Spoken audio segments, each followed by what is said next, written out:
तरी हिंदी बोलतो बा आणि आपण गुजरातची हिंदी बोलणार नाही. मग आपला अपमान आहे गुजरातवाल्यांचा. आणि गुजरातवाले बोलण्यात पटायचेच मला. मेरे प्यारे देशवासियों, भाइयों बहनों, अवघड काम. ते हिंदी बोलणार म्हणजे अवघड. मग महाराज हिंदी बोलला, मग आपण हिंदी किती बोलायची. मग ज्या दिवशी महाराज डोळ्यासमोर असेल त्या दिवशी हिंदी बोलू. योग असा झाला, योगायोगाने गावामध्ये सीताफळ विकणारा माणूस आला, तो बिहारकडचा. त्याने डोक्यावरती घेतलं सीताफळचं आणि विकायला लागलं. सीताफळ लेलो सीताफळ, सीताफळ लेलो सीताफळ. हिंदीतून आवाज आला. सर्व लोक गल्लीत उतरले. गल्लीत सर्व लोक उतरले, सर्व मित्र परिवार उतरला. मीही गेलो. म्हटलं काय आता मी जसं गल्लीत गेलो तसं त्या दीदीने पाहिलं, त्या वहिनीने पाहिलं. त्यांच्या लक्षात आलं म्हणे गोल्डन चान्स आहे, अभी नाही तो फिर कभी नाही. आता हिंदी बोलणारा तो सीताफळ विकणारा हिंदी बोलणार आहे आणि महाराज पण समोर आले. आपण आता हिंदी बोलू आणि महाराज इम्प्रेशन टाकू.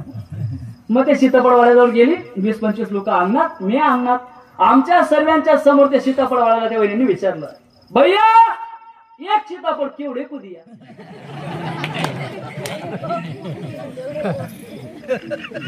जैसे वहिनी ने बोला एक सीताफळ केवढे को दिया, मैंने हो ऐका. मी वहिनी के जवळ गया आणि मग वहिनी को विचारा, वहिनी केवढे को लिया. वहिनी जशी भाऊ भिजले गेली ना, आखा जिला की अजून मी पत्ता नाही म्हणतो. दरा रस्ताच आहे आपला. हिंदी येत असेल तर बोलाय महाराज, नाही तर काही मजा नाही.